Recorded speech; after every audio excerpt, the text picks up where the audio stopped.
Viens ouvrir notre intelligence, Jésus. Viens, Seigneur oh Dieu, briser l'incrédulité, Seigneur.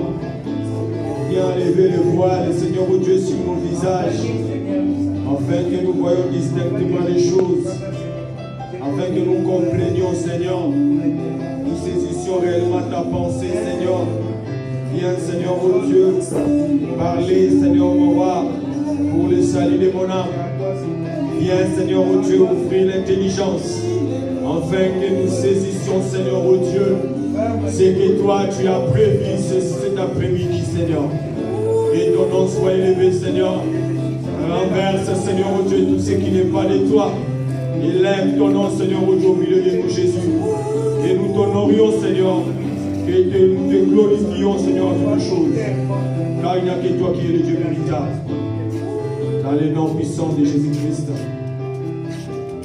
Ainsi, nous avons prié. Amen. Amen. Est-ce que nous pouvons acclamer le Seigneur? Alléluia. Gloire à Jésus. Il est digne. Il est digne. Même quand les hommes seront infidèles, Jésus-Christ demeurera toujours fidèle. Amen. Jésus est fidèle. Et sa fidélité va aller jusqu'à le jour où tu iras à la tombe. Quand nous irons à la tombe, frère, va assister aux enterrements. Va assister là où on enterre les gens. Tu vas comprendre que l'amour des hommes a une limite. L'amour des hommes s'arrête quelque part. Même ta femme, même ton mari, ton fils, ta fille, même ton père, ta mère qui t'a beaucoup aimé. Mais le jour où tu vas aller à la tombe, tu iras seul. Il va te déposer là, il partira. Amen. Mais sache seulement ce jour-là, tu ne dormiras pas seul. Tu seras dans la tombe avec le Seigneur. C'est lui qui te réveillera ce jour-là pour aller voir sa gloire. Amen. Amen. Quand les hommes sont infidèles, Jésus-Christ deviendra fidèle. Amen. Regarde quand tu dors, tu peux dormir avec ton mari, avec ta femme à côté. Mais des fois, tu pars dans tes rêves tout seul. Tu es en train de faire tes rêves seul. Sache seulement que le Seigneur est avec toi, même quand tu dors. Amen. Même quand tu t'élèves, tu es toujours avec le Seigneur. Amen. Amen. Voilà pourquoi nous sommes dans la joie de pouvoir être enfants de Dieu. C'est un privilège que nous avons d'être un enfant de Dieu. Amen. C'est un privilège. Nous allons prendre nos Bibles. Nous allons vraiment demander aux bien-aimés et Étienne Junior de nous lire certaines écritures que nous allons partager cet après-midi. Nous disons encore shalom, shalom. Que le nom de Jésus-Christ soit glorifié. Que Dieu vous bénisse, mon frère, ma soeur. Nous avons vu qu'aujourd'hui, il y avait un problème de réseau. Les bien-aimés qui nous suivent en ligne, qui n'étaient pas là, qui ne sont pas là, ils ont eu du mal à suivre les directs aujourd'hui. Mais que le nom du Seigneur soit loué. Nous allons faire en sorte que le dimanche prochain, que ça soit mieux. 1 Chronique, chapitre 21. 1 Chronique, chapitre 21.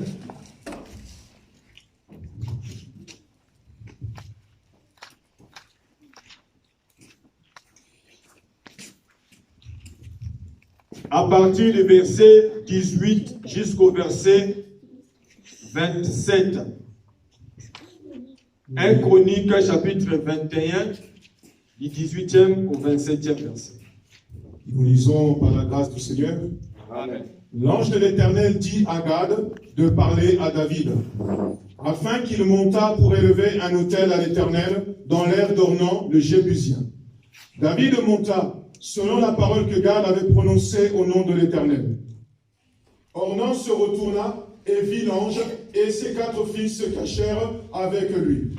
Il foulait alors du froment. Lorsque David arriva auprès d'Ornan, Ornan regarda et il aperçut David. Puis il sortit de l'air et se prosterna devant David, le visage contre terre. David dit à Ornan, cède-moi l'emplacement de l'air pour que j'y bâtisse un autel à l'Éternel. cède-le-moi contre la valeur en argent, afin que la plaie se retire au-dessus de ce peuple. Ornan répondit à David, prends-le, et que mon Seigneur, le roi, fasse ce qui lui semblera bon.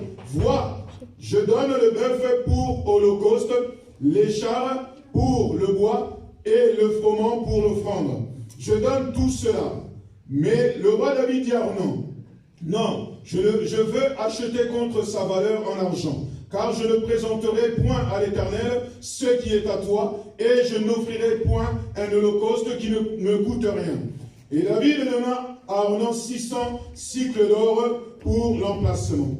David bâtit là un autel à l'Éternel, et il offrit des holocaustes et des sacrifices d'action de grâce. Il invoqua l'Éternel, et l'Éternel répondit par le feu qui descendit du ciel sur l'autel de l'Holocauste. Verset 27. Alors l'Éternel parla à l'ange qui remit son épée dans le fourreau. Verset 28. À cette époque-là, David, voyant que l'Éternel l'avait exaucé dans l'air d'Ornan le Jébusien, il offrit des sacrifices. Amen. Amen. Genèse chapitre 23, ce sont des lectures qu'on a fait le dimanche dernier.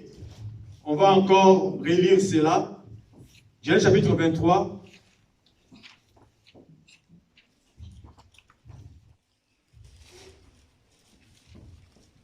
Le bien-aimé va prendre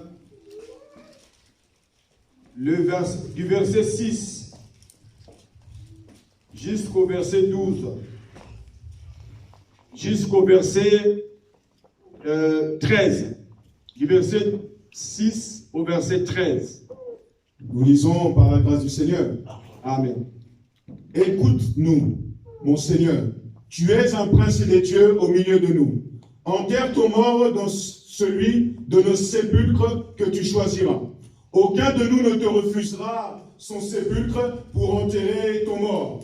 Abraham se leva et se prosterna devant le peuple du pays, devant les fils de Heth. Il leur parla ainsi, si vous permettez que j'enterre mon mort et que je l'ôte devant mes yeux, écoutez-moi et priez pour moi, Ephron, fils de Tchoshab, de me céder la caverne de Macpéla qui lui appartient à l'extrémité de son champ, de me la céder contre sa valeur en argent, afin qu'elle me serve de possession sépulcrale au milieu de vous. Ephron était assis parmi les fils de Heth, et Ephron le Hétien répondit à Abraham, en présence des fils de Heth et de tous ceux qui entrent par la porte de sa ville. Non, mon Seigneur, écoute-moi, je te donne les champs et je te donne la caverne qui y est. Je te les donne aux yeux des fils de mon peuple, enterre ton mort. Abraham se prosterna devant le peuple du pays. Et il parla ainsi à Ephron en présence du peuple du pays. Écoute-moi, je te prie, je donne le prix du champ, accepte-le de moi, et j'y enterrerai mon mort. Amen. Nous pouvons nous asseoir. Que Dieu vous bénisse. Amen.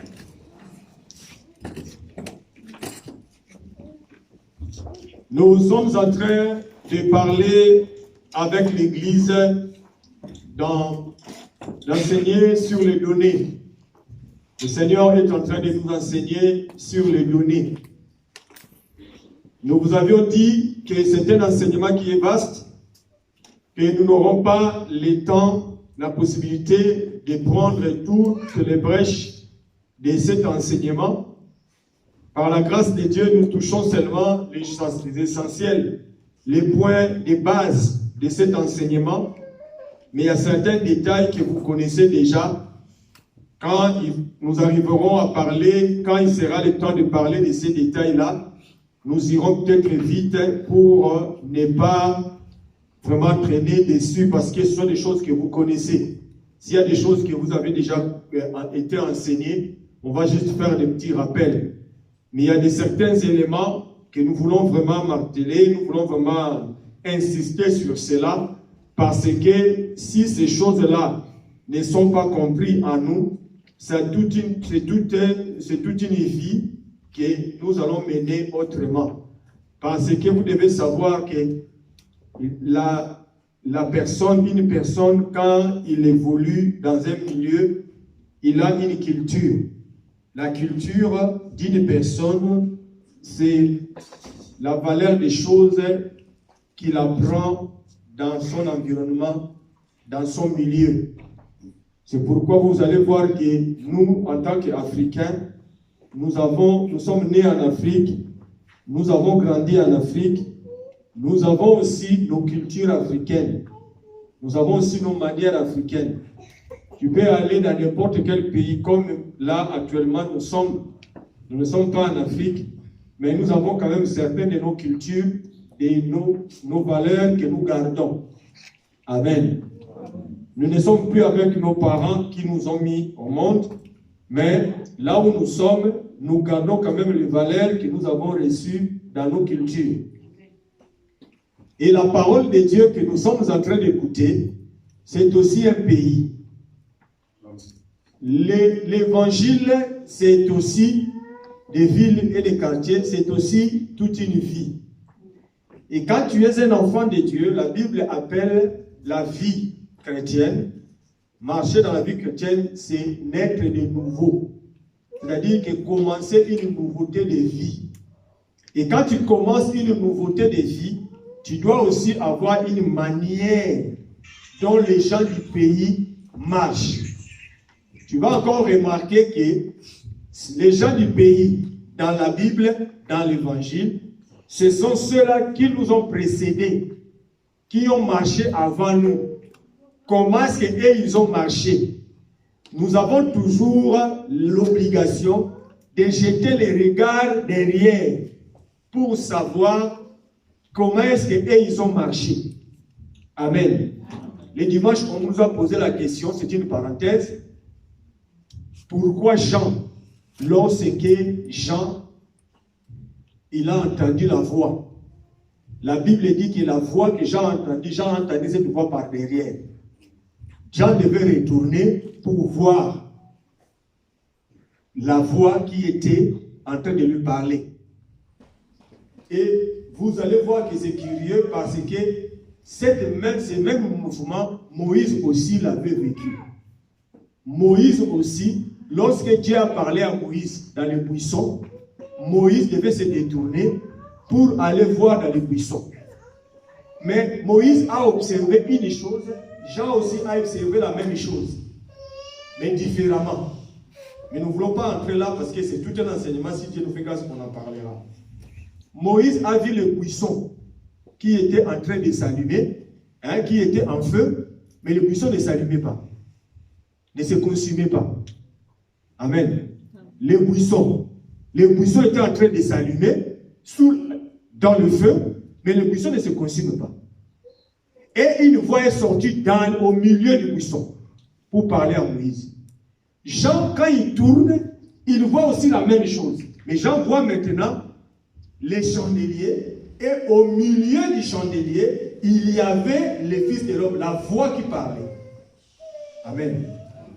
Là, ce sont des choses que nous allons parler si Dieu nous fait grâce. Mais nous voulons juste retenir que pour que tu parles bien, pour que tu marches bien, pour que tu fasses bien la marche avec Dieu, tu ne peux jamais marcher par l'avant. Pour bien marcher, il faut commencer d'abord par tourner pour voir par l'arrière. C'est-à-dire savoir ceux qui nous ont précédés, comment est-ce qu'ils ont marché. Amen. Dans l'évangile d'aujourd'hui, beaucoup de personnes aujourd'hui sont en train toujours de marcher par l'avant. Ah, les choses qui se passent. Ah, regardez comment ça se passe. Non, nous ne marchons pas comme ça. Nous, pour marcher, on regarde toujours par derrière. Dieu, pour te parler, Dieu ne peut jamais te parler toujours devant. Si Dieu te parle, il te parlera toujours pour que tu puisses te détourner et te retourner. Ça, on ne va pas en parler parce que si on en parle, c'est tout parce que c'est détourner et se retourner. Il y a des verbes, mais qui donnent un même sens. Mais on ne va pas en parler. Nous voulons juste souligner une chose, c'est que nous devons toujours retourner pour voir ceux qui nous ont précédés, comment est-ce qu'ils ont marché. Et quand nous verrons comment est-ce qu'ils ont marché, c'est alors que nous allons aussi suivre leur marche. Parce qu'au jour d'aujourd'hui, beaucoup de personnes se trompent en disant que nous avons nos pères à nous. Nos pères, c'est qui? Nos pères, ce sont nos ancêtres qui sont en Afrique, qui étaient en Afrique. Et la Bible, ce n'est pas écrit pour nous. Ceux qui disent ça, ils se trompent. Pourquoi? Parce que quand Dieu avait choisi Abraham, il avait choisi Abraham comme un modèle. Il n'a pas choisi Abraham pour que nous devenions tous dans la chair fils d'Abraham. Mais il a choisi Abraham pour faire un modèle. Maintenant, dans le modèle d'Abraham, Dieu voulait nous enseigner comment est-ce que nous aussi nous devons marcher avec Dieu.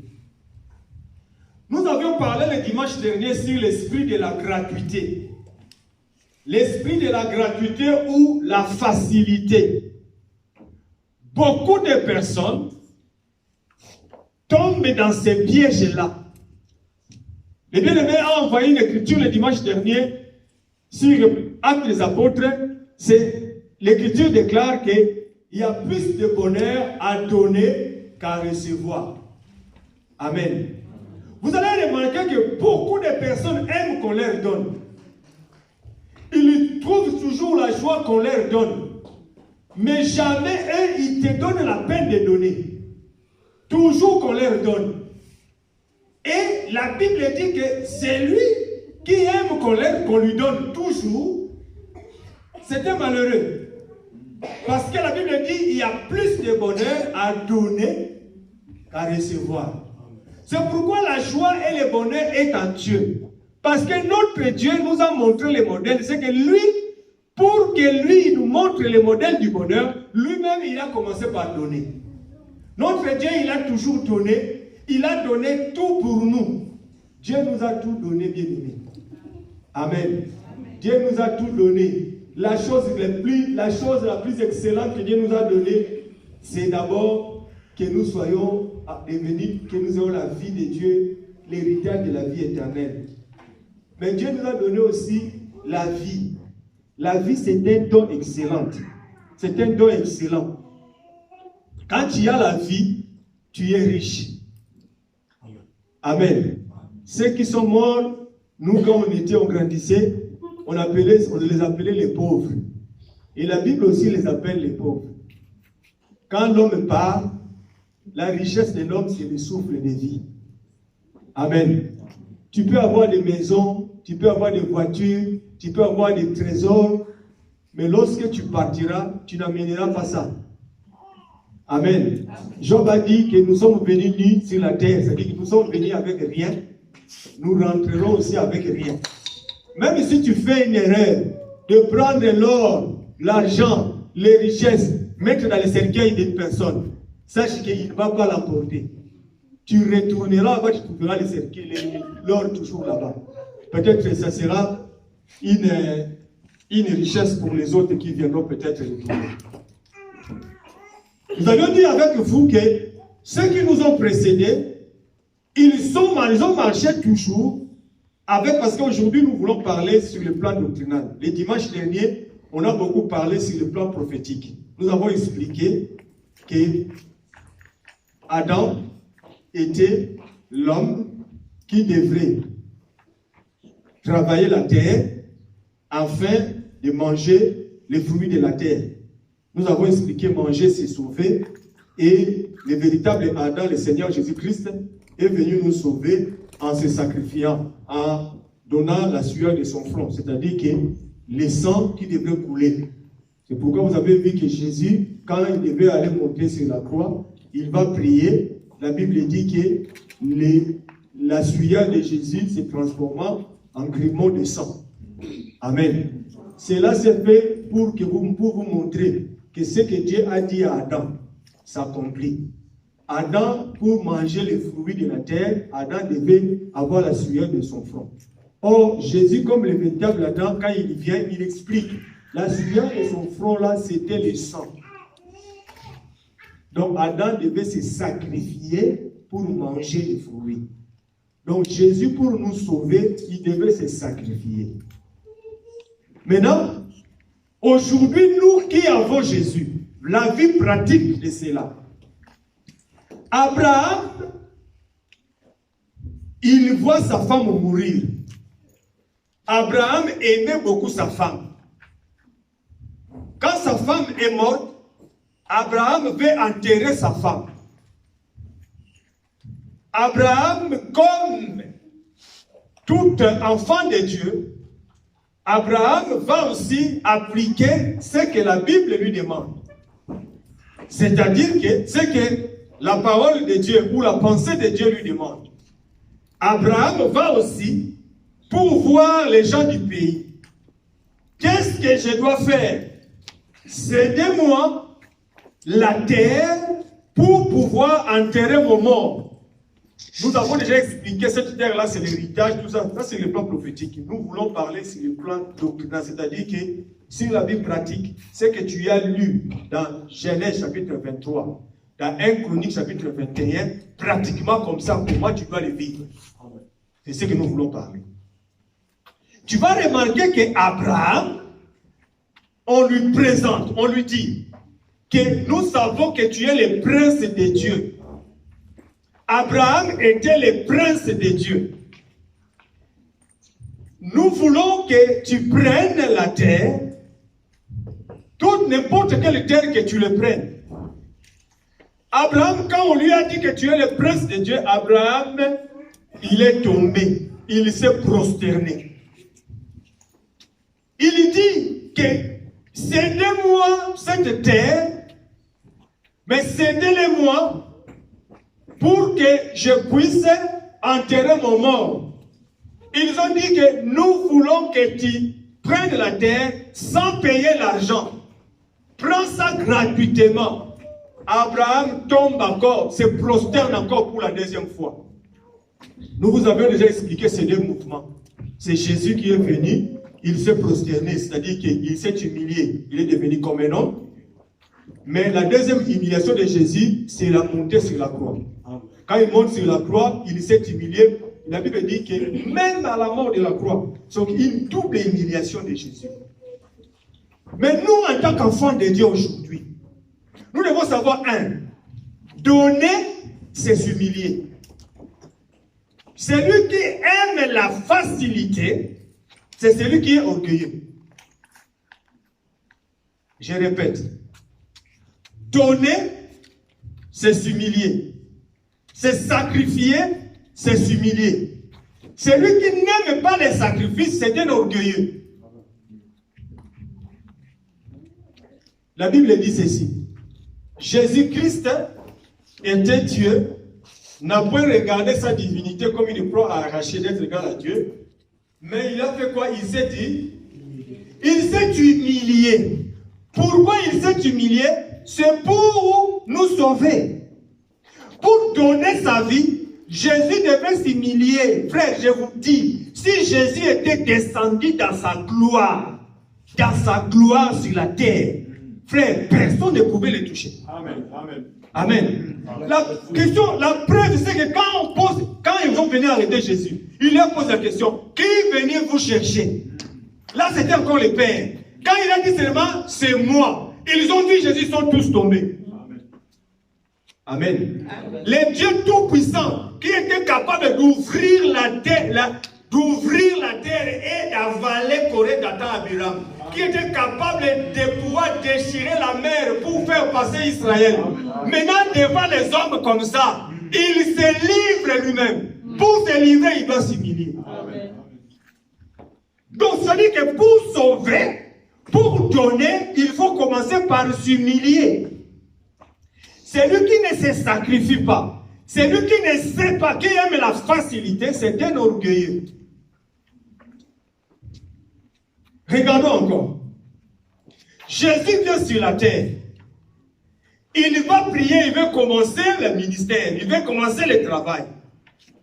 Quand Jésus veut commencer le travail après les jeûnes, le diable, Satan vient, le diable vient le tenter. Quand la tentation vient, tu vas remarquer que la tentation de Jésus était toujours la facilité. Amen. On dit à Jésus, toi tu es fils de Dieu. Dis seulement un mot, ces pierres-là vont s'échanger en pain. Maman, papa, tu as faim. Hein? Amen. Tu as faim. Tu viens du travail. Tu as faim. Maintenant, on te donne l'opportunité de manger sans effort. Jésus a prié, a jeûné 40 jours et 40 nuits. Quand tu sors de jeûne, tu as faim. On dit à Jésus, transforme ces pierres en pain et cela se fera parce que tu es fils de Dieu. Jésus dit, l'homme ne vivra pas du pain seulement. Donc c'est-à-dire que Jésus est en train de nous montrer que je peux prendre ça facilement en disant seulement, mais je ne veux pas le prendre parce que le pain, pour le prendre, il faut d'abord le déchirer. Il faut toujours détruire, tuer, pour pouvoir manger le pain. Amen. Il dit encore, Jésus dit, il dit, on vient de présenter, on lui dit, tous les pouvoirs que tu vois, c'est mandaté pour moi. Si tu veux, prosterne-toi seulement, je te donnerai toute la richesse de la terre. Amen. Quelle facilité! C'est ce que le monde, les hommes tombent toujours dans ça aujourd'hui. Tu verras des gens qui sont capables de pouvoir faire de certaines choses abominables pour seulement avoir la facilité d'avoir l'argent. Pour seulement avoir la facilité d'avoir des richesses. Il va accepter de devenir horrible. C'est-à-dire que de tourner le dos à Dieu juste pour avoir l'argent, pour avoir la richesse, pour devenir, pour qu'on parle de lui. Amen. L'esprit de la facilité, l'esprit de la gratuité. C'est pourquoi nous avons dit au départ, ce n'est pas la culture des enfants de Dieu. Amen.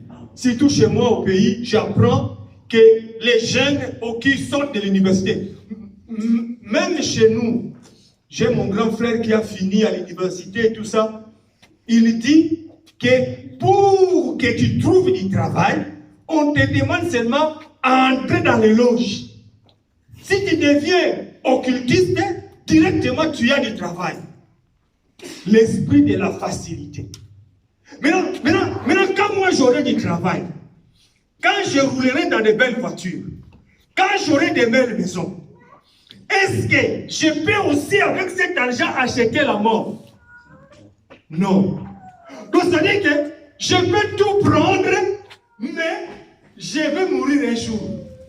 À quoi servirait à un homme de gagner toutes ses richesses pour perdre son âme? Amen. L'esprit de la facilité.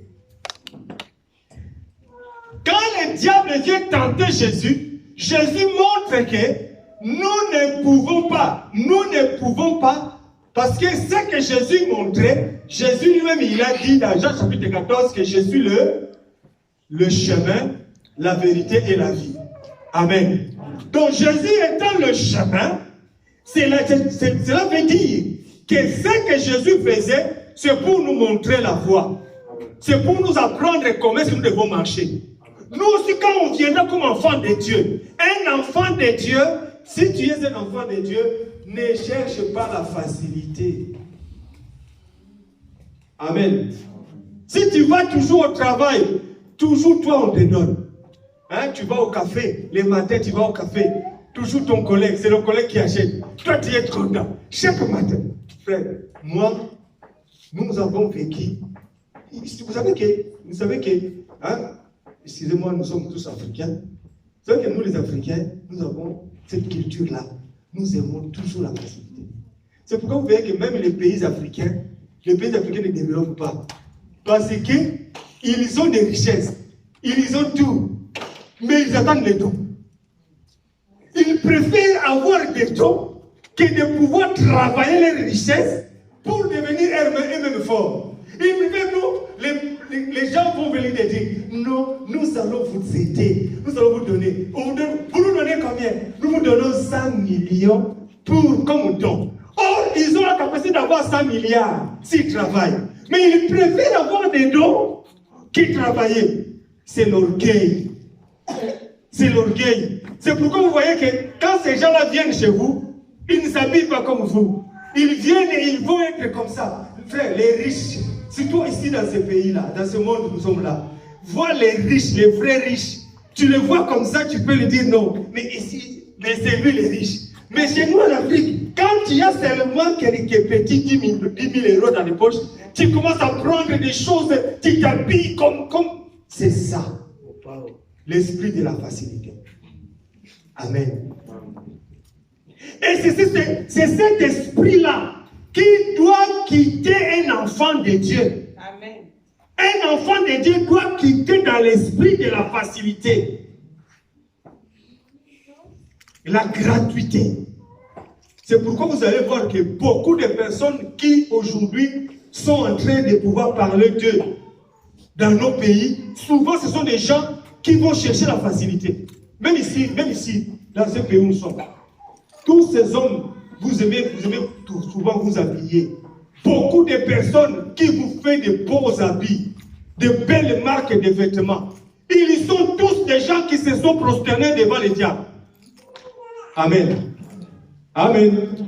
C'est pourquoi un enfant de Dieu, même si tu n'as qu'un seul pantalon, qu'une seule chemise, qu'une seule jupe, que tu vas laver, que demain tu vas mettre encore, tu vas laver, demain tu vas mettre encore, garde toujours la parole à toi. Ne cherche pas à aller te compromettre.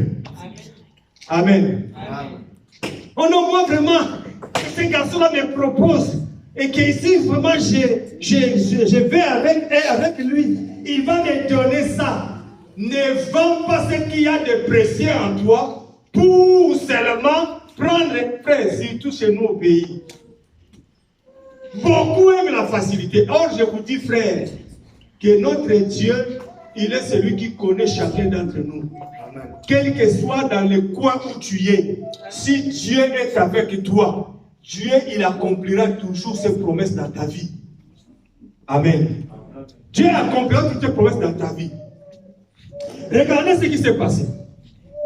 Tu vas remarquer que Abraham, lorsque Abraham était en train de pouvoir acheter ses champs, c'était pour l'héritage. Les champs qu'Abraham achetait, ce n'était pas que pour Abraham. Mais ce champ-là, c'était l'héritage pour ceux qui viendront après. Vous allez remarquer que Sarah est enterrée dans ces champs-là. Abraham lui-même, il est enterré dans ces champs.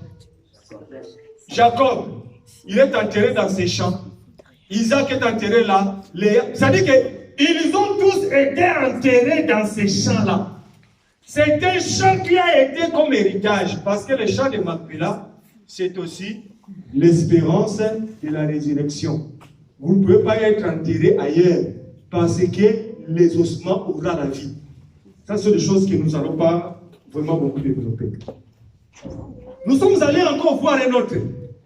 Abraham, frère, Abraham, il n'a pas voulu qu'on lui donne ces richesses-là. Frère, c'est pourquoi vous allez voir. Vous allez remarquer que les gens qui ont maîtrisé les données, véritablement données à Dieu, ils sont aussi matériellement forts et riches. Amen. Amen. Vous ne vous posez pas la question pourquoi les Juifs sont des riches. Vous ne vous posez pas la question. Mais ils ont eu cette culture-là de comprendre que donner à Dieu, c'est quelque chose qui est grand. Mais les Africains, ce n'est pas toujours. Non. La richesse, les dîmes, c'est pour les pasteurs, que les pasteurs sont prêts. Nous n'avons pas de pasteurs riches au Congo, en Afrique. Rarement, on peut avoir des pasteurs riches en Afrique. Mais la richesse, il y a des gens qui sont riches matériellement. Mais nous devons faire la part des choses. entre les aventuriers, les gens qui veulent prendre de l'argent pour s'enrichir, pour devenir orgueilleux, pour acheter de belles voitures, laisser le peuple, l'église du Seigneur dans la souffrance, nous devons faire la différence.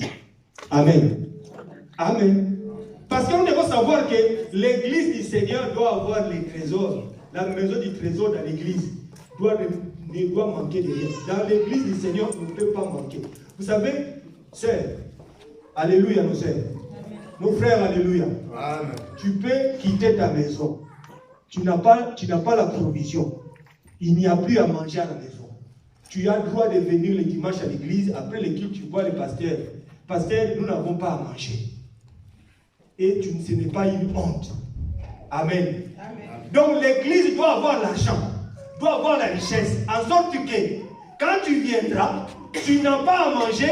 Le pasteur doit savoir que non, l'intendance doit savoir, ah, notre sœur n'a pas à manger, il faut donner. Amen. Amen. Amen. C'est pourquoi, quand la Bible nous appelle de donner, la Bible dit que amener à la maison du trésor.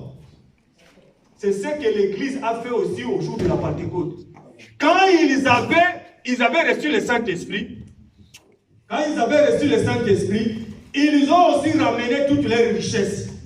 Ils l'ont amené à l'Église, en sorte qu'il ne manque de rien à personne. Amen. Amen. Parce que l'égoïsme, quand tu sens l'égoïsme commencer à se près, je vois que certaines personnes, quand ils voient seulement qu'on parle de l'argent, là maintenant, non, ils veulent, oh non, non, frère. Nous voulons seulement vous montrer la voie de la parole. Et cette voie de la parole de Dieu, même si tu refuses cette voie, sache seulement que Dieu a toujours eu raison. Amen. Donc les hommes peuvent parler, peuvent gesticuler, mais Dieu a toujours eu raison. Regardez encore. 1 Chronique 21 que nous avons vu. Il s'est passé quelque chose en Israël. David avait commis une faute au devant de l'Éternel. La colère de l'Éternel s'est enflammée contre le peuple. On parlera aussi de cette frappe-là, le dénombrement de David. Dieu nous fera grâce, on va en parler. Mais regardez,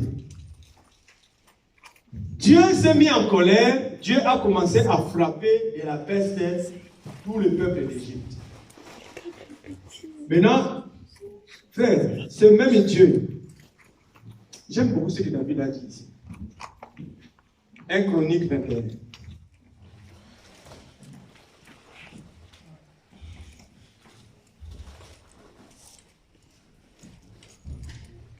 Notre Dieu, s'il t'aime, s'il veut vraiment que tu es un enfant de Dieu, sache que notre Dieu, dans sa façon de faire les choses, il ne peut jamais frapper son enfant. Il ne peut jamais frapper son enfant sans pour autant le prévenir. Amen. Et si Dieu frappe son enfant, il ne le frappe pas pour qu'il puisse aller loin. Il le frappe toujours pour qu'il revienne à la maison. Amen. Et c'est comme un parent.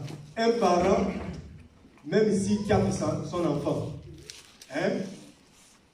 les parents disent toujours, laisse-moi, moi-même je sais comment je vais les taper. Je ne veux pas qu'une autre personne tape mon enfant. Amen. Parce qu'il sait comment il va taper son enfant. Je ne tape pas pour le tuer. Je sais comment je vais taper mon enfant. Mais lorsqu'un autre vient, le parent voit quelqu'un d'autre taper son enfant, tu vois que le parent va être mal à l'aise. Il va toujours intervenir. Parce que vous ne savez pas, ça c'est la marque de Dieu. Dieu ne frappe que ses enfants. Dieu ne frappe pas les enfants des autres. Amen. Si tu n'es pas enfant de Dieu, Dieu ne te frappera pas. Donc tu n'auras pas de problème avec Dieu. Mais si tu es enfant de Dieu, sache que Dieu viendra toujours s'occuper de toi. Amen. 1 Chronique 21. Écoutez, regardez ce que David dit. Nous prenons le verset 13. Là maintenant, le prophète vient dire à David que Dieu veut te frapper, veut frapper tout le peuple à cause de ce qui s'est passé, à cause du dénombrement. On va en parler un jour. David répondit à Gad. 1 Chronique 21, verset 13. David répondit à Gad. Je suis dans une grande angoisse. Oh, que je tombe entre les mains de l'Éternel, car ses compassions sont immenses, mais que je ne tombe pas entre les mains des hommes. Amen. Je préfère tomber entre les mains de Dieu, qui est mon Père. Quand il va me frapper pour que je revienne dans les chemins. Mais si je tombe entre les mains des hommes, ils n'auront pas pitié de moi. Amen. Amen. C'est pourquoi un enfant doit toujours aimer que son père le châtie. Si ton père ne te châtie pas, il ne te frappe pas. C'est-à-dire que frapper, ce n'est pas seulement prendre la chicotte. Il peut te parler durement. Il peut te corriger. Les choses qu'il te dit là, si tu ne veux pas l'accepter, c'est un problème.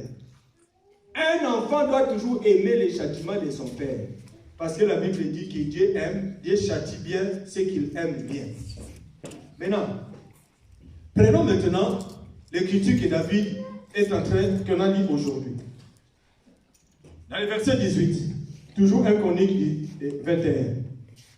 L'ange de l'Éternel dit à David de parler, d'Agad de parler à David, afin qu'il montât pour élever un autel à l'Éternel dans l'air donnant.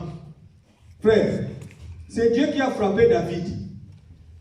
Mais David, qui a été frappé de Dieu, Dieu montre aussi à David qu'est-ce qu'il doit faire pour que Dieu puisse apaiser sa colère sur lui. Amen. Donc, ça dit qu'il frappe David, mais il cherche le moyen de le récupérer aussi. Il ne le frappe pas parce qu'il a haï David, mais juste pour corriger David. Amen. Tu peux voir certaines choses, Dieu aussi peut te corriger d'une manière ou d'une autre. Mais sache seulement qu'un enfant de Dieu ne va pas plus loin. Même si tu trouves que ça, vraiment c'est très mal, je sais que j'ai fait devant Dieu, je suis tombé trop bas. Bien-aimé, relève ta tête. Amen. Amen. Vous savez, Judas Iscariote, lui, quand il était tombé, il ne s'est plus relevé. Il est parti se pendre. Mais notre bien-aimé Pierre, lorsqu'il a haï, il a trahi Jésus, il a nié Jésus, Pierre, il s'est repenti. Amen. Un enfant de Dieu, la repentance, c'est un don royal. C'est un don que Dieu a donné aux enfants de Dieu. Un enfant de Dieu ne garde pas la vie du péché. Quand tu es dans le mal, humilie-toi. N'attends même pas le dimanche pour venir demander pardon à Dieu. Le jour où l'instant que tu as fait le mal, tu reconnais que tu as fait le mal, demande pardon à Dieu tout de suite pour que Dieu te pardonne. Amen. Mais sache seulement qu'il y a des choses que tu peux faire qui peuvent avoir aussi des conséquences parce que tu es un enfant de Dieu. Dieu t'a pardonné, mais tu peux aussi payer les conséquences. Amen. Amen. Voilà, quand les conséquences viendront, toi ne te décourage pas, reste toujours auprès du Seigneur. Regarde ce que David a fait. David, quand il a compris, on a déjà vu ça, quand David a compris que je dois monter l'autel pour pouvoir offrir afin que Dieu apaise sa colère, David va dans l'air donnant pour aller acheter l'espace. L'espace que David est parti acheter dans l'air donnant, la Bible déclare que Ornan a vu David comme roi venir acheter les champs. Ornan dit à David, je te donnerai ces champs-là, je vais même te donner les sacrifices pour que tu ailles sacrifier. On va lire. Regardez.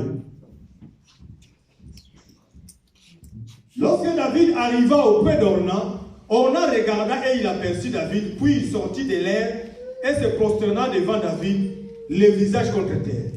David dit à Ornan, cède-moi l'emplacement de l'air que j'y bâtisse un autel à l'Éternel, cède-le-moi contre sa valeur en argent, afin que la plaie se retire de dessus le peuple. Ornan répondit à David, prends-le et que mon Seigneur le fasse ce qui lui semblera bon. Vois, je donne le bœuf pour l'holocauste, les chars pour le bois, les froment pour l'offrande. Je donne tout cela. Mais le roi David dit à Ornan, non, je vais l'acheter contre sa valeur en argent, car je ne présenterai point à l'Éternel ce qui est à toi. Amen. Amen. Il ne s'est pas arrêté là. David n'a pas été dans la joie de pouvoir aller prendre l'offrande de l'autre pour aller présenter. David dit, je ne présenterai pas à Dieu ce qui est à toi. Regarde encore. Je n'offrirai point un holocauste qui ne me coûte rien. Amen. David veut offrir l'holocauste à Dieu, mais il mesure la valeur, la considération, l'amour qu'il a pour ce Dieu-là. Il dit, je ne peux pas donner à Dieu ce qui ne me coûte rien. Amen. Quand je vais donner à Dieu, il faut que je donne à Dieu ce qui me coûte. Frère, je vous dis, ce n'est pas la valeur d'argent que David a mis dans cette offrande. Le problème, c'est la disposition du cœur de David. Raison pour laquelle, quand David a donné cette offrande, la Bible dit que la colère de l'Éternel s'est apaisée. Amen. Tu ne peux pas aller donner à Dieu les miettes. Dieu, on ne donne pas les miettes. Jésus, il vient dans la synagogue, il trouve les gens en train d'offrir. Jésus se met devant les paniers d'offrande. Les gens viennent donner. Ils donnent. Mais quand Jésus, tout le monde a donné, Jésus a vu une femme venir donner. Jésus dit que parmi tous ceux qui ont donné, celle qui a donné plus, c'est la veuve là. Elle n'a pas donné grand chose. Elle a donné seulement tout ce qu'elle avait. C'est-à-dire que quand je donne seulement tout ce que j'ai, il ne me reste rien. Cela me coûte plus que quand je donne le superflu. C'est-à-dire que je peux donner à Dieu ce que je trouve que non, bon, je fais toutes mes dépenses, j'ai fini. Bon, il me reste combien? Bon, il me reste 30 euros. Bon, je vais prendre 5 euros, je donne à Dieu. Là, tu ne comprends pas la valeur de Dieu. Parce que ici, frère, la Bible dit que Dieu était en colère contre le peuple. Mais l'offrande de David a apaisé la colère de Dieu. Amen. Aujourd'hui, dans les choses de Dieu, dans l'évangile de la vérité, les gens veulent toujours prendre les choses spirituelles. Alléluia, c'est spirituellement. Mais la Bible dit que ces choses ont été écrites pour nous servir d'exemple. Si vous voulez parler de données, comme nous avions dit au départ, les ministres de Dieu, un pasteur ne peut jamais vous enseigner sans pour autant qu'il retourne en arrière. Si vous voyez un pasteur qui a toujours, il prend la Bible, il parle toujours Jésus, Jésus, Jésus, Jésus. Il n'a jamais cité Moïse, Abraham, Isaac, Jacob, Jérémie, Daniel. C'est un faux. Tu ne peux jamais trouver Jésus si tu n'as jamais tourné en arrière pour voir les prophètes. Amen. Si tu n'as jamais regardé en arrière pour voir Moïse, tu ne peux jamais trouver Jésus. Parce que Jésus, c'est ce que tu as vu. Mais pour voir Jésus, il faut attendre d'abord la voix. Or, la voix qui a parlé, c'est Jérémie, Esaïe, Daniel. Regarde, retourne pour voir la voix. Quand il retournera, c'est là que tu verras Jésus. Toi, tu vois Jésus sans retourner. Comment tu as vu Jésus? Amen. Oh non, les choses de dîmes là, c'est l'Ancien Testament. L'Ancien Testament. L'Ancien Testament. Frère, il n'y a qu'un seul testament. Et l'alliance que Dieu a renouvelée, c'était juste l'explication de l'ancienne alliance. Donc nous n'avons pas que non, les choses qui sont déjà passées. Ici, tu vas voir que Dieu a apaisé sa colère à cause de l'offrande de David. Quand tu vas encore dans le livre de Genèse, Noé sort des eaux de déluge. Noé était celui qui a bénéficié de la grâce de Dieu. Dieu a frappé pendant 40 jours, 40 nuits, la terre entière. Et Dieu n'a pas épargné. Quand Dieu a frappé la terre entière, Dieu n'a pas épargné l'arche. L'arche aussi était chicotée par les eaux de la pluie. Amen. L'arche de Noé. Quand la pluie tombait aussi sur l'arche, non? Amen. Mais le châtiment qui devait donner la paix à Noé, c'est-à-dire que la punition que Noé devait recevoir, toute la punition de Noé était tombée sur l'arche. C'est pourquoi nous expliquons que l'arche, c'est Jésus-Christ. Mais quand Noé sort de l'arche, la Bible déclare que Noé a élevé un autel. Quand Noé a élevé l'autel, Noé a fait les sacrifices. Après avoir fait les sacrifices, la Bible dit que Dieu a senti la bonne odeur. Dieu aime aussi la bonne odeur. Amen. Ne viens pas, frère, c'est pourquoi Dieu n'aime pas que tu ramènes des animaux chétifs qui n'ont. Frère, Dieu aime toujours la bonne offrande. Amen. Le pasteur, le pasteur Amouïd, ce pasteur-là, il est voleur. Il est en train de parler comme ça pour remplir ses poches. Voleur. Je ne suis pas voleur. J'enseigne la parole, la vérité. Amen. Amen. Dieu aime la bonne odeur. Frère, Dieu, il veut les sacrifices. Il donne même il dit, vous ne me donnerez pas un animal avec défaut. Avant de ramener l'offrande, va vérifier l'animal. Frère, la loi sur la Pâque. Dieu donne 4 jours. 4 jours à Israël. Vérifiez l'animal pour qu'il n'y ait pas de défaut. Bien qu'on peut expliquer ça, les 4 jours là veut dire quoi? Mais sachez seulement que Dieu veut que quand on ramène l'offrande, que l'offrande soit sans défaut. Amen. Pourquoi? Pourquoi Dieu fait ça? Genèse chapitre 1.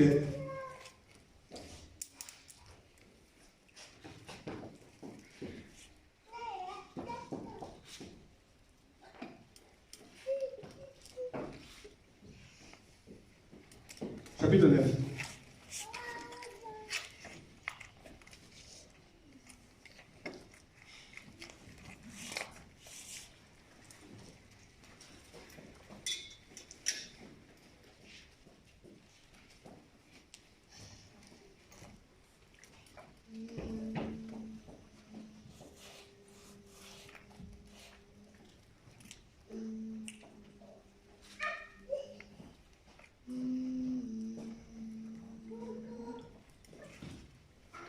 Chapitre 8, pardon. Genèse chapitre 8.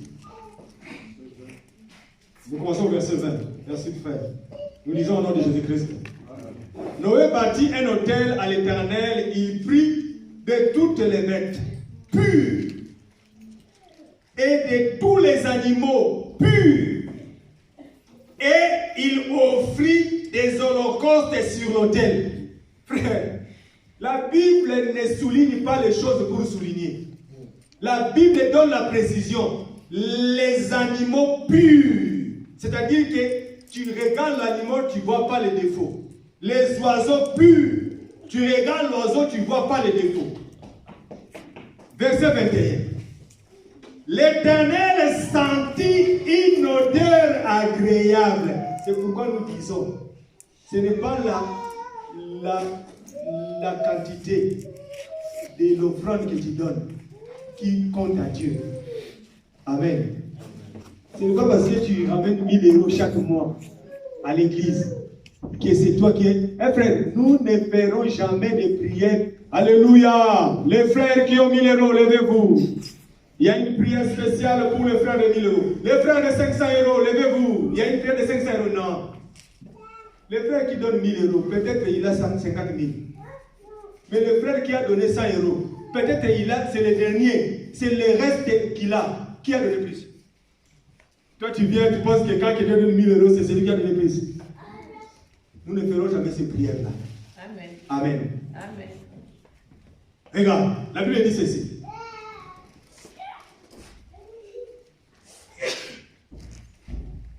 Verset 21. L'Éternel sentit une odeur agréable et l'Éternel dit à son cœur, je ne maudirai plus la terre à cause de l'homme, parce que les pensées du cœur de l'homme sont mauvaises. Dès sa jeunesse, je ne frapperai, frère, l'offrande commence à faire parler Dieu. Dieu peut parler aussi, frère. Dieu, quand il est en colère, il peut parler. Mais seulement, il faut déjà toucher le cœur de Dieu pour que Dieu parle. Frère, Dieu commence à parler. Le cœur de frère. Dieu, Seigneur notre Dieu, tu le savais toujours. Mais tu veux nous expliquer parce que Noé est devenu agréable.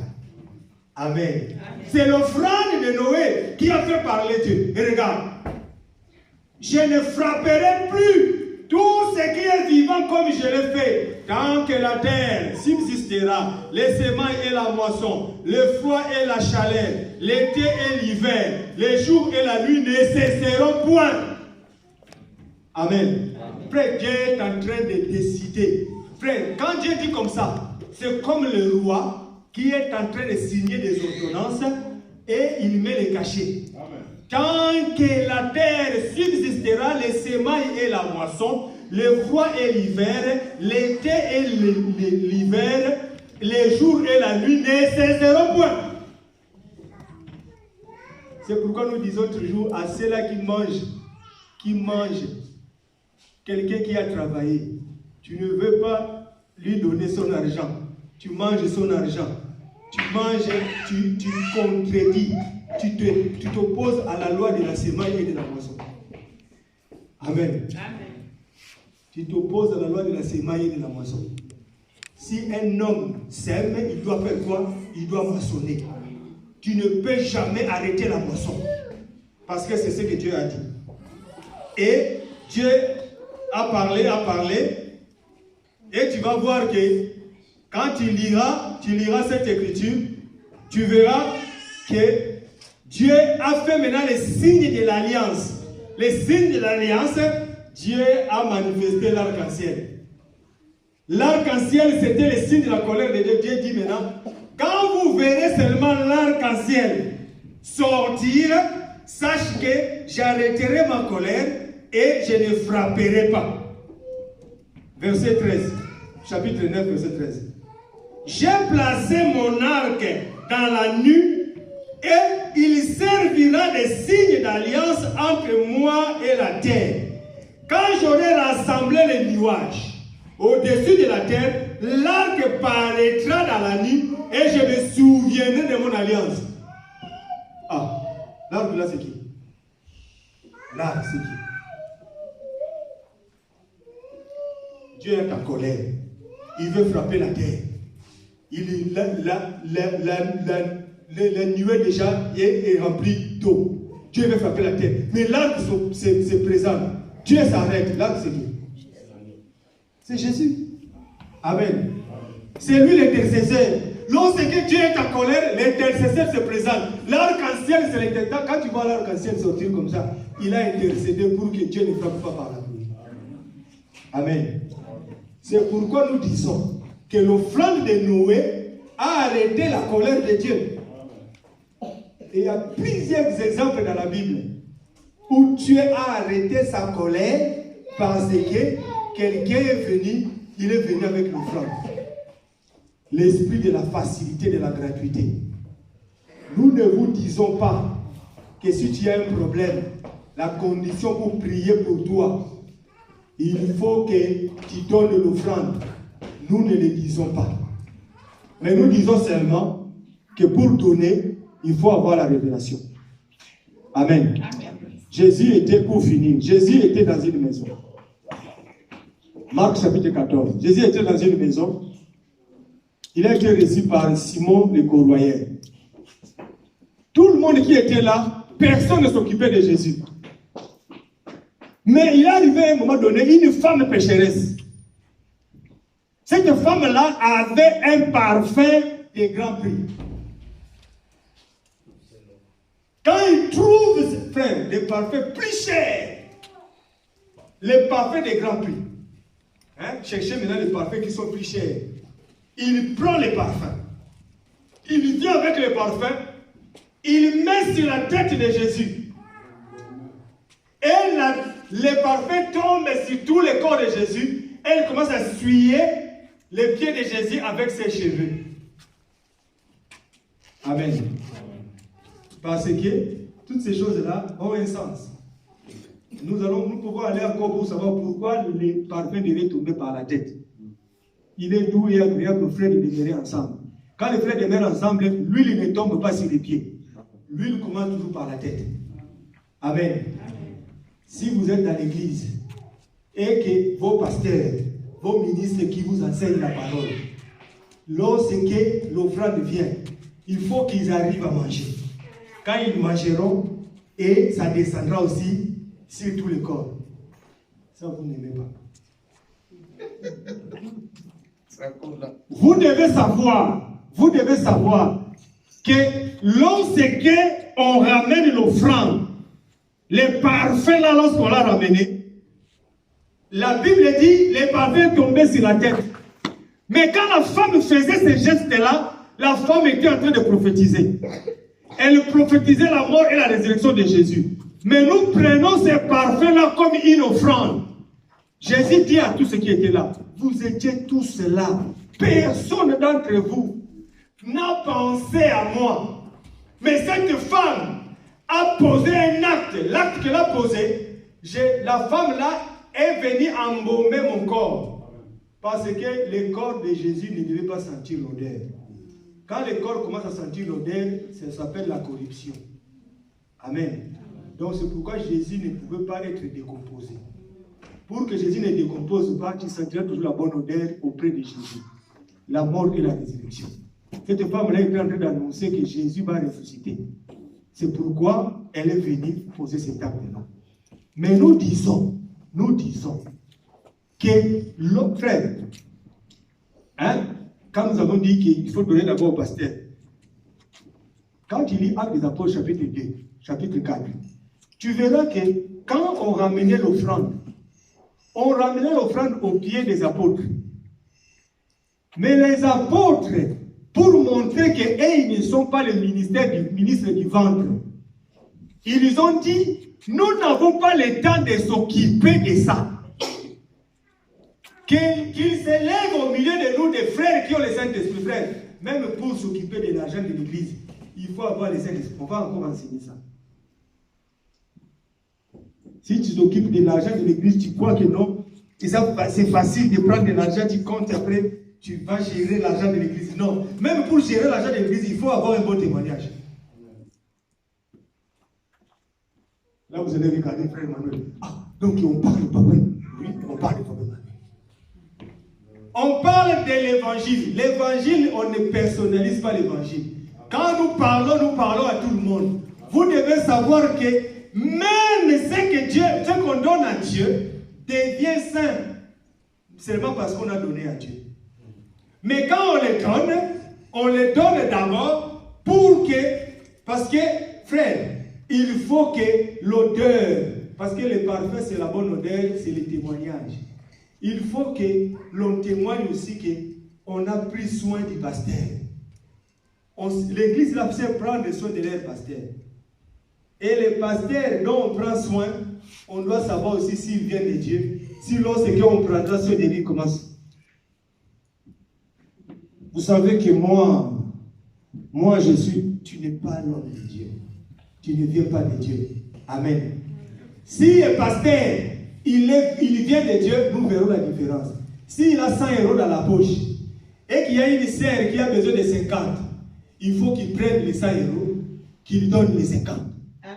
S'il y a un autre frère qui a besoin de transport, il manque 30 euros, il prend les 30, il lui donne. Le pasteur doit être capable de se débrouiller pour ses frères. Amen. Quand nous disons que non, donner au pasteur, ça ne veut pas dire que non, maintenant, nous, on va remplir nos poches. Non, nous disons seulement que accomplissez la parole de Dieu. Parce que lorsque vous donnez comme ça, cela va descendre jusqu'à tout le monde. Amen. Parce que si tu donnes au pasteur, sache que le pasteur fera que l'huile ne s'arrête pas. Le parfum va descendre, va aller jusqu'à tout le monde. Vous verrez que dans l'église, il n'y aura personne qui manquera quelque chose. Amen. Amen. Si tu donnes, vous verrez que dans l'église, il n'y aura personne. Je vous dis, je vous le répète encore. Dans la maison, si vous n'avez pas de provision à la maison, venez à l'église. Venez à l'église. Amen. Amen. Nous sommes à la fin. Nous allons nous lever.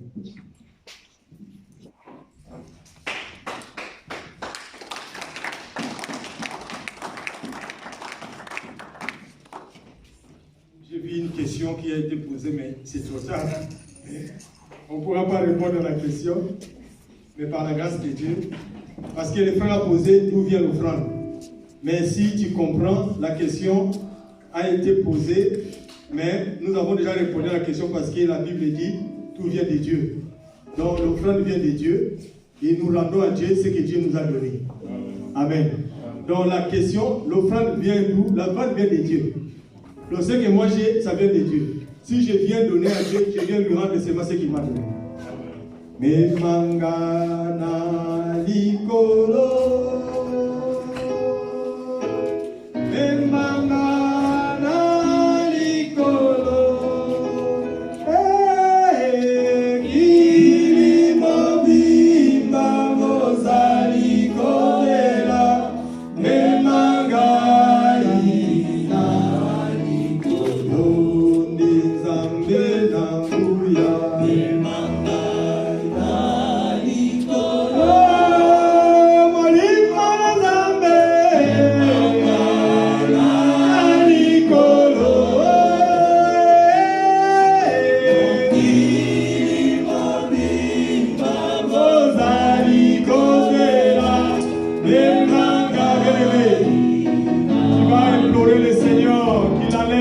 l'esprit de la facilité, l'orgueil qui t'empêche de se sacrifier. Tu aimes toujours que les autres fassent pour toi, mais tu n'aimes pas les sacrifices, bien-aimé. Sans les sacrifices, rien ne peut se faire. Tu n'aimes pas la vie de prière, mais tu veux que Dieu agisse. Tu n'aimes pas la vie de jeûne, tu veux que Dieu agisse. Demande que le Seigneur t'accorde grâce d'aimer les sacrifices. Élève ta voix, prie au nom de Jésus-Christ, alléluia. Au nom de Jésus, Seigneur, nous te prions, Seigneur. Enlève l'esprit de la facilité, Seigneur. Enlève cet orgueil, là, Seigneur, oh Dieu, qui nous empêche de nous humilier, Seigneur, pour pouvoir, Seigneur, oh Dieu, donner, Seigneur, mon roi. Parce que celui qui s'humilie, Seigneur, mon roi, oh Yahweh, c'est celui-là que tu élèves, Jésus. Fais-nous grâce, Seigneur, de chasser l'esprit de la facilité, l'esprit de la gratuité, Seigneur. Yahweh, Seigneur Dieu, apprends-nous à donner, apprends-nous à nous sacrifier, Seigneur, pour les autres.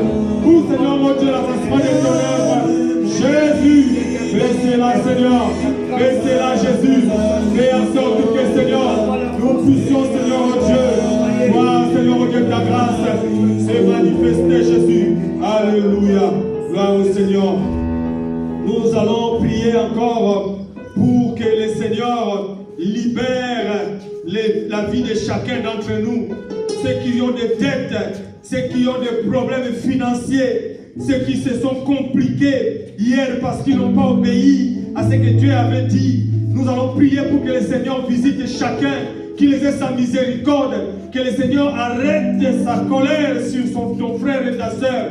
Implore la grâce de Dieu, parce que Jésus-Christ s'est levé pour arrêter la colère de l'Éternel. Prie le Seigneur en sorte que Jésus-Christ, l'offrande véritable, qui est venu arrêter la colère de Dieu, que Jésus-Christ puisse arrêter la colère du Seigneur, afin que ta situation financière, la situation financière de ta soeur et de ton frère puisse changer. Plus au nom de Jésus-Christ. Alléluia.